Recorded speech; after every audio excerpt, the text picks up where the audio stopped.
I see a major difference from season 1 Ted. Thank you. Okay, flaunt for the camera. Season 1 Ted to this new season 7 Ted. So I just want to know, like, what inspired you to, like, make this change in your physique and just to tone up in general. Here's the picture right here from your Instagram. Damn, I was big. Yeah. But you're looking good now, so that's all that matters. So I look bad then, is what you're saying? I mean, you didn't look bad. That's crazy. You didn't look bad. You still the teddy bear Ted, but this new Ted, I'm feeling it. All right, thank you. I appreciate that. But just, you know, when we got on TV, it's something that just happened. Like, going into it, we didn't think we was going to be on television, so I wasn't watching my weight or nothing like that. Right. And for the first couple of seasons, people were like, oh, that's the fat kid from Black King, what the girl seeing the fat kid. And I'm like, I'm not the fat kid. Like, I'm chilling. Then I went to IKEA one day, I'm buying some hangers. I got on the scale said 275. Are you serious? I said, oh shit, I may be the fat kid. Wow. And then, like, I'm always in the doctor. Like, I'm one of those people. I'm always getting physicals. I'm always getting checked, make sure I'm good. Yeah. And my doctor told me I was at risk for, like, diabetes, all type of shit. So I said, you know what? Let me come down and weigh. And then also, like, I'm on television. Like, why would I want to be overweight on television? Like, let me get my shit together. So, Absolutely. So I hit the gym. That diabetes thing is no joke. And, you know, that's very prominent in our community. Exactly. So, you know, you definitely got to be careful. And it runs in my family. Like, my grandmom's passed away from it. So I was like, you know what? Let me focus on my health a lot more before I be sitting somewhere with a whole bunch of money and be mad at myself. Yeah, and you don't want to be laid up. Right. So, you know, talking more about your diet, have you changed the way you eat? Like, I know that you don't eat red meats anymore. So is there anything else that you've changed in the interim? I don't eat no fried foods. I don't eat no red meats. Like, I stick to, like, trying not to eat carbs. But your body absolutely needs carbs. Absolutely. So I try not to put that much carbs in my body because, you know, carbs turn into sugar. Sugar's not good for your body. Like, I can really go deep into this whole, like. Yeah. But as far as me, just no fried foods, no red meat. One of the things I'm trying to cut out now in my diet is chicken also. Like, I was eating a piece of chicken the other day, and I was like, you know what? Like, I don't know what this is. Like, people say it's chicken, but there's not enough chickens in the world to really make all these chickens. Ted to be sitting Somebody here cloning these chickens out here. This is not a chicken. So I said, you know what? Since I don't know what this is that I'm putting in my body, maybe I shouldn't be putting it in my body. So I'm slowly leaning towards no chicken. Okay. Do you think that, sidebar, do you think that you'll ever, like, slowly become, like, vegetarian possibly? Or do you eat fish? Yes. Pescatarian maybe? Maybe pescatarian, but you know, a lot of fish is also not good for you. It has the mercury and the cholesterol and everything else, so that's not even too good for you. So I don't know, maybe vegan one day at some point. Like, we had a tattoo artist that was vegan, and we had a vegan spot around the corner from the tattoo shop. And we used to always, like, once a week, I'll try and go eat the food and try, but it wasn't really my thing. But like, I'm a mentally strong person, so if I do decide to go vegan, I'll slowly ease into it, and it's a possibility. Okay. And I hear on social media a lot, people are always, like, trying to go the right steps to eating right. So for someone who's been through it and is still going through it, what advice do you have for people watching the show who want to know how to eat better but just don't know how to make that first step? Do it on your own. Like a trainer, like a nutritionist, they're not going to be home with you all the time. So they can tell you, don't do this and don't eat that. Like, it's something you really have to do on your own. So, like, slowly cut everything out. Like, if you sit at home, say you eat a pack of Oreos, eat 2 Oreos a night. And slowly your body, like, you don't even want the Oreos no more. Then just take it from there. Just take it in slow steps. And, like, you can't make the drastic change and say, you know what, I want to change my diet. The next day, I'm not eating this no more. Like, it's not humanly possible. So I say take slow steps and just do it on your own. Like, you know what's good for your body, you know what's not good for your body. Just slowly cut them out. Well, y'all listen to Ted because clearly he knows what it takes to have a good body, and he gets the ladies. So you want to take his advice because he knows what he's doing. So moving forward on a different note, I know that you've always been, like, active in the community, and you've never been scared to speak about your upbringing, you know, growing up in the Bronx. So I want to take this time for people at home to get to know you so they can get to know you outside of the shop. Because, you know, on social media, people have their own perception of you and things of that nature. So I want to clear the air and let people have the opportunity to get to know you. So tell me about your upbringing in the Bronx. Like, what part of the Bronx are you from? I'm from the Bronx, 174th Street, Vice Ave. If you're from the Bronx, you know that's, like, one of the most notorious neighborhoods in the Bronx. Very dangerous place. Like, but that's my upbringing, that's my background, that's where I come from. Like, people see the TV show and they think, like, we're actors and we got casted for a television show. And, like, nah, I'm from the streets. Like, now, I know that I read an article before that out of your brothers, you're the only son that's out of jail and your other brother's incarcerated. So I just want to know, is there any update on that? Like, what's the status with your brother now? I'm gonna be honest. Like, I don't know when this is gonna air. I don't know if it's live or whatever. Okay. But my younger brother, the one I was talking about on the show, he just basically took a plea deal for 12 years. Wow. Yeah. So he's actually serving his sentence now. Correctional facility. So when he was sentenced, he had 4.5 in. So he maybe got to do like another 7, maybe. Yeah. Then my older brother, he was sentenced to 25 years to life. He'll be coming home next year. Oh, great. Yeah, then his son, which is my nephew, he's actually in Bear Hill with my brother. So actually out of all the males besides my father, I'm the only one that's free. Well, I mean, you definitely are like a true success story, and I want to get more into that. But tell me about, like, before we get into the success story, tell me about Ted growing up. So, like, what were you like in school, favorite subjects? What did you do, like, in your meantime? Like, how did you get caught up in, like, the street stuff in the Bronx? All kids, all young black kids, I had hoop dreams. I thought I was going to go to the NBA, so I grew up in the Boys and Girls Club playing basketball. That's what kind of kept me out of a lot of trouble. That's why I like how you said, a lot of people don't know how involved I'm in with the communities and stuff like that. And like a lot of things I do is with the Boys and Girls Club. And that's because I grew up in the Boys and Girls Clubs and it kept me out of trouble. Absolutely. But to get back to your question is, I thought I was going to the NBA. Then at like high school, like I was still like 5'10", 5'11". I said, this ain't gonna work out too good. So then after high school, I mean, during high school, I stopped playing ball and it was like, I don't know what I'm gonna do. So I started like working regular jobs here and there. Like I was working in the mail room, I worked in Foot Locker, of course. The only thing I never really did. Can we get into the sneakers, please? Yeah, that's kind of where my sneaker fetish came from too. Then like, the only thing I never really did was fast food. I never worked in a fast food restaurant. Never did that.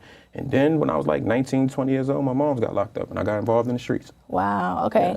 So, I mean, you know, for people at home, I mean, so many people that I know personally can relate to your story. A lot of their family members are incarcerated, and, you know, it weighs them down so much because, you know, you feel like you're out here alone and there's nobody here that you can actually, like, talk to on a regular basis, see your family members. That's very major as well. So I want to know, is there any advice that you can give to people? Because we know that having a family member locked up is never easy, but you have to keep going and stay strong for them. I'm getting emotional because I can relate to that. It's very so I just want to know, like, what advice do you have for people at home who are dealing with this and just, like, don't know how to cope? I've never been asked that question. But honestly, the only advice I could give is just be there for your family member. Don't turn your back on them. Like, pick up the phone, make sure you make them phone calls. Whatever money you have, try and put money on their books. Make sure, like, they're in a bad place, so you got to try and make sure they're as comfortable as they can. Like, you have your freedom, you're able to move around. So if you got to make sacrifices and not eat for one night, then put some money on your family members' books, just make sure they're good. If it's sending them pictures, sending them magazines, whatever they ask for, just try and get it done. Right. And I'm sure that your brothers and your nephew are very proud of you. You know, you're on VH1, and I'm glad that you're using your platform in a good way, because a lot of the times we see celebrities on social media, and once they get this platform, it's like they have this air to them, and they forget, like, the people who grew up with them, or the people who need their help, or even their own family members. So I'm just glad to see that you are using your platform in the right way. So back to the creative outreach and community service, you are no stranger to that again. And I read an article that last year, I think it was, you went to Catskill Community Center and, like, was teaching the kids, like, how to stay out of violence and just, like, you know, you really did your own work. Absolutely. Like, stuff like that. Like, yeah, that was my 3rd event in Catskill. And, like, the reason why, like, what drew my attention to Catskill is I had a homie from my block that went away to jail. He did like maybe 15 years. And like he was one of the terrors on the block. Like I mean, like heavy. And he came home and he wanted to change his life. So he reached out to me and he was like, "Yo, can we do some in the Boys and Girls Club? I'll pay you like whatever your booking fee is." And I was like, "Nah, bro, I ain't gonna charge you no booking fee, especially if it got something to do with the kids. That's like, real. Just give me the date and I'm gonna be there." Right. And I went there and like. They're going through a lot of things up there. Like, they're really trying to shut our communities down. Like, as far as our Boys and Girls Club, they're taking away our programs. They're taking away our curricular programs in schools. Like, it's really dumbing our kids down. So when I was there, I said, you know what? I haven't been in a Boys and Girls Club in a long time. But now that I'm here and I see what's going on, I want to stay a part of this. Like, I'm not one of those quote-unquote celebrities that's going to go take pictures of the kids, post it, try and get the likes, and forget about it. So, like you said, if you've been paying attention, it's my 3rd time in Catskill. I'm actually about to go back up there because it was a kid that lost his family up there. So I told him I wanted to do something for him. He's a fan of Kyrie Irving. So Okay, I have a dude dope. that's cool with Kyrie Irving, so I want to set it up to where they could meet each other and like probably get them a signed basketball. Just make something Right, memorable just something. for 'em. Like, Absolutely, make somebody's day. Had I not grew up in the Boys and Girls Club and I went to the Boys and Girls Club, I probably wouldn't have paid no mind when I went to the Right. Boys and Girls Club in Catskill. But me growing up and me seeing how the gyms are, there's no nets on the basketball court, there's no programs in there. It's like, what is this building here for? What are they doing? I Right. know they're providing the funds. Where's this money going? So it's Absolutely. like, you know what? Let me get a little bit more involved in this and see if I can help the best way I can. Right. Now, I know you just mentioned just now that you were like very strong on basketball and that was your dream. But more towards the creative side, because I read that you were teaching kids, like, you know, if you want to be a tattoo artist, that's fine. If you want to be an artist, a painter. Were you ever in tune to your creative side, or do you feel like that came as you got older? That came along with C's becoming a tattoo artist, Okay. and then like him becoming a businessman and me following up and us becoming business partners, and me seeing like how much of an impact we're making on our community as black men. It's either you slinging crack rock, or you got a wicked jump shot. Absolutely. But now we changing that demographic. Like that kid that's sitting down, drawing on paper and not Right. paying attention to his teacher, you know you somebody. can do something with Absolutely. that. I'm saying you can own a business, you can become a tattoo artist, you can become an entrepreneur. Like you're not just sitting there drawing on your desk no more, and the Right. kid that's crossing over and shooting all the jump shots is getting all the girls and everybody's Absolutely. overlooking you. It gives you a different type of I check. agree. Totally And then agree. we're also employing our community. Like a lot of Absolutely. people don't pay attention to that also. We have 6 shops in the restaurant. We have over 60, 70 black people employed. Yep. Black people, okay? Can we get into that? Black people. Thank you. Thank you. That's so important. I was telling Ted about this, you know, before we started filming backstage, but I was saying, like, I am a fan of the show. I've been watching from the beginning. So I am glad to see, like, just the progress and how far you guys have come from 1 shop to 2 shops, and then from the 2 shops in New York to branching into Atlanta, and then, like you said, New Orleans, and going to Orlando in the restaurant. I think it's so important that as black people, we show our community like that we can be more than just the stereotype and the statistic that they want us to be. Exactly. We can hone our creative side and, you know, do great things in our community, and like you said, give our people opportunities for jobs, because they're not trying to hire us. As soon as we walk through the door, they have their own preconceived notion of who we are and what we're about. So that's great. I applaud y'all for that. I'm glad you segued into Black Ink, because you already, I'm gonna go in tonight. So. Cool. I guess we could talk about Black Ink Yes, now. we will be talking about Black Thank Ink you tonight. for showing like there's another side to Ted besides Absolutely. just Black Ink. And you know what? Maybe because I work in TV, I know that, like, for someone who may not be that familiar with how pre-production goes and planning and finding set locations and casting crew, I feel like people who are not aware of that side of production feel like whatever they see on TV is it. Like, C's and Donna had a fight and that's how it is for real. But they don't know, like, other things transpire throughout that. But going back to Black Ink, you are super busy, whether it's making schedules, flying to Atlanta to host a party, boot up. Either way, you're always busy, but somehow you always manage to find time. So I'm curious to know, how do you find time to just make sure everything is in tune, everything is on one accord, and that you get your business done, being so busy? Anybody that knows Ted knows I have like 6 different phones. Like for everything I do, I got a social media phone, I got a business phone, I got a personal phone. My number one thing is putting that phone down. Right. Like I got a business phone, so if that phone rings, if anything, I know that's an email, that's about some money, that's production. Like, so sometimes you just gotta put that phone down. Like I'm very big on self-discipline. Yes. And we lose that with social media, and a lot of people don't know these apps and social media was created to dumb our people down. Yes, They intentional. don't want us to know what's going on in the world. They want us to know what's going on in the shade room. Absolutely. They want us to know who slept with who instead of voting, which so many of us did not do, which I'm disappointed in my people, because voting is important. Don't let nobody tell you different. Did you vote? No, I didn't vote. Okay. Well, I mean, I understand the importance of voting. I have my reasons for not voting. We could probably get into that another time, because that's a very big discussion that needs to be brought to the table too. But I have my reasons for not voting now. Before, it was because I had a felony. But they erased that, luckily. Now, as long as you're not on parole, or if you're convicted of a felony, you can still vote. I want everybody to know that. I don't know which way I'm looking at these cameras. You're looking right here. To all my people, I said I didn't vote, but if you have a felony, you have your rights to vote. You can go out and vote, and it's very important that we do vote. But we need to start voting within our communities. As far as presidencies and mayors and everything, that's cool. We need to start at our community. Start getting on these community boards and start voting these stores out of our community. Start voting on what needs to be brought back into our community. Absolutely. Like, we can make the change there. Yes. Agreed. Now, this is wonderful. And like I said, I'm so glad that people are getting to see you outside of the show. Because I feel like I feel like we're best friends in my head all along. So I feel like you're a very well-rounded individual, and people don't see that. They only see the drama and what VH1 puts out there. They don't see this. So I'm just glad that we're taking this time to let people know that you are a person, you do have values and morals and, ethics outside the show. I want to ask you one more question before we go back to Black Ink. I heard that you have your own clothing line.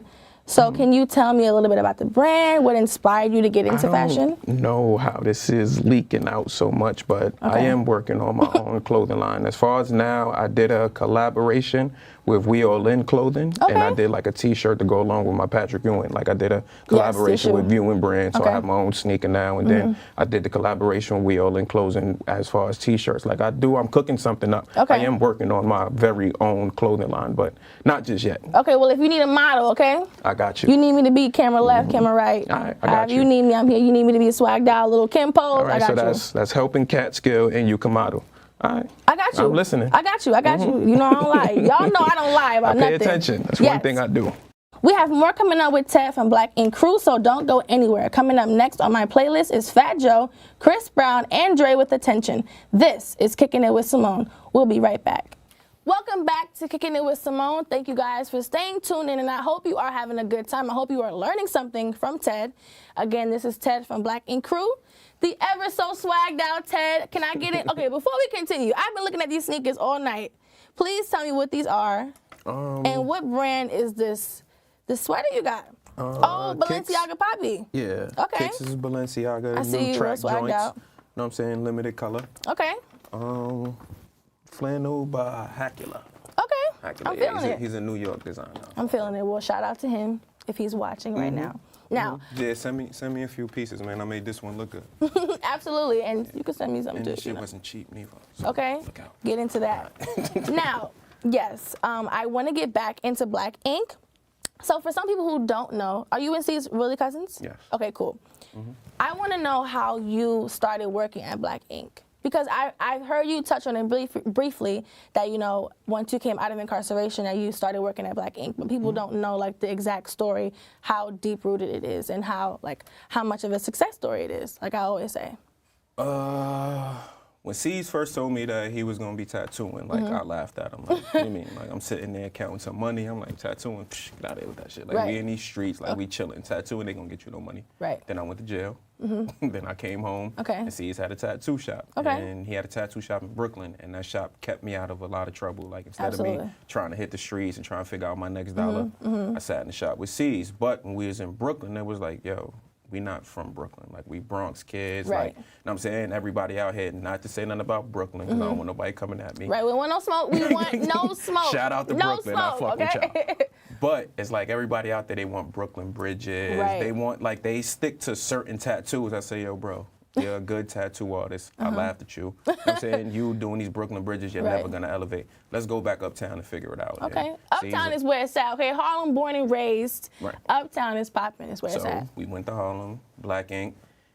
It was owned by somebody else. C's was a worker there. Long story short, shit got flipped around. C's wound up being the owner, and that's how I got my position at Black Ink. Wow, that's amazing.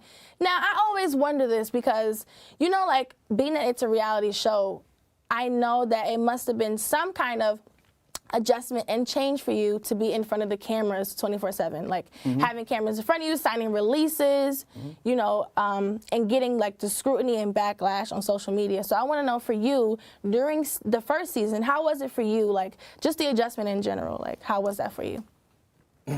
Good question. Like, going into Black Ink, I was never supposed to be on the show. Really? I was supposed to be in the background. I was supposed to be, like, more on the production side of things. Like, you know what I'm saying? Okay. Like, I got the cameras through the doors of Black Ink. Right. So when the whole reality show thing was brought about, it was like, I'm going to work in the background.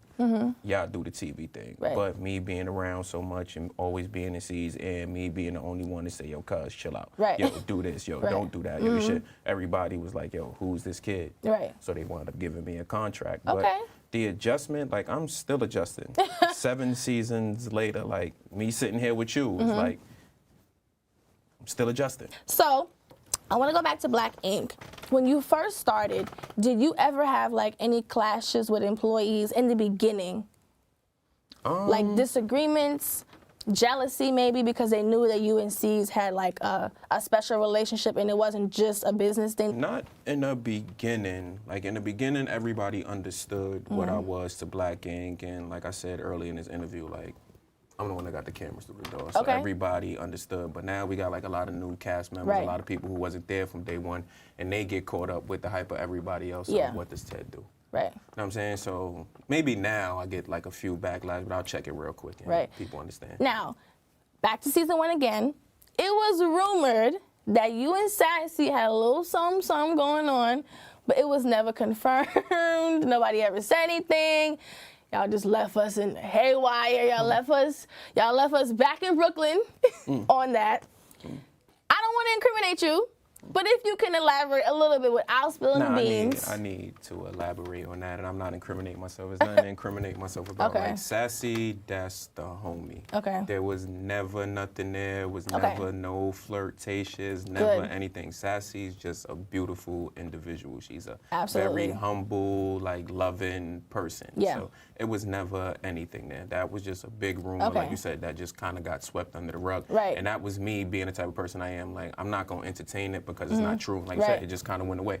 Like, nobody has heard about that. But to elaborate, nothing has ever happened between me and Sassy. Like, shout out to Sassy. That's like my little sister. Absolutely. I'm glad you clarified that. Because I'm like, damn, everybody interviewing Ted, nobody asking the deep-rooted shit that we want to know. Like, nah. Good to know. And you know what? I see how people would think that something really did happen, because back in season 1, I remember, like, you guys had, like, an argument or something, and she stormed out of the shop and quit. But the way it was edited, it looked as if, like, because you guys had something going on, that's the reason why she quit. So I'm so glad you clarified that, because us fans, us Black Ink fans, we want to know. So shout out to Sassy. I even forgot about that, because like I said, it was never anything. So I did forgot about that, but I'm glad we cleared the air. I'm going to make sure I post this on my personal show page so people will know, like, it came from Kicking It With Simone that Ted said nothing happened with Sassy, okay? Ever. Good to know. So, being that you never had anything going on with Sassy, I do remember the first female encounter you had. I could be wrong, because I thought you and Sassy had something, but Alex from season 1. Now, that's a totally different story. Me and Alex, like, oh, man. Alex holds a special place in my heart. Really? Yeah, for sure. For sure. Oh, my goodness. I actually just got back in contact with Alex. Like, we didn't speak for a very long time. We're in contact now. Oh, my, you know what? I'm trying to keep my composure because I'm trying to interview you, but at the same time, I'm, like, hyped because I feel like people, I could be wrong, but people ask you questions about the show. They don't ask about the stuff that, like, was swept under the rug. I was going to ask you, do you keep in contact with her? And, like, what made you decide to be like, you know what, even though she's a coworker of mine, I like her, let's hit it off. Let's see what we can do, what we can make of this. What was it about her? Alex is a very intelligent female. I can see that.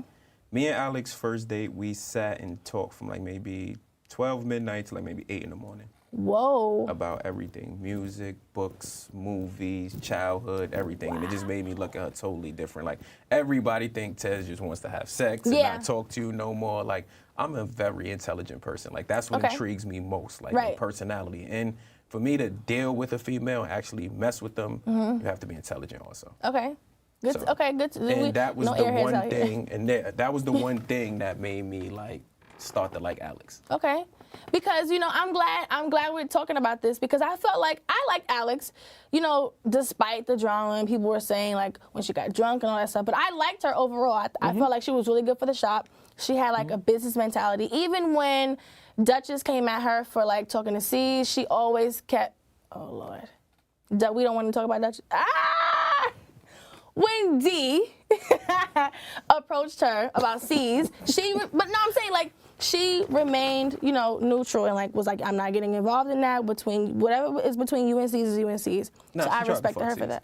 Oh, God. Yeah, she tried to fuck him. Oh Lord, just when I have faith. Just when I have faith. I mean, this is my thing. Like, me and C's has been through that forever. Like, yeah. One of his females get mad at him. They try to slide over to you. So it's something that we've been dealing with for a long time. But C's knew at the time. Like, I like Alex. Yeah, like, yeah. You know what I'm saying? I was fucking with her, whatever the case may be. So he kind of just, chill, Alex. Right. Okay. But yeah, but you know what? I remember that because there was a scene where like she was like on the couch with him and he was like, "You looking real." I forgot what he said. But okay, so that makes sense. But let's go back to you keeping in contact. Like, have you spoken to her on the phone yet? Yes, we spoke on the phone. So I just want to know, you don't have to go into detail, but how was that first conversation after not speaking to her for so long? Was it like she's on good terms and like, yo, how you doing? Like, how's everything? Like, I didn't know how she was going to approach the conversation because, like I said, we haven't spoken in so long and kind of how we fell out and how we stopped speaking was kind of like, so, but it was like nothing's ever changed. Okay, that's good. Nothing ever changed. That's good. What's up? It's your girl Simone, and thank you guys so much for watching on my YouTube channel. If you like great and popping content like this, make sure you follow me on Instagram @_IamSimone_. You can DM me if you want to collab or if you have any suggestions on who should come on the show. Thanks so much for watching.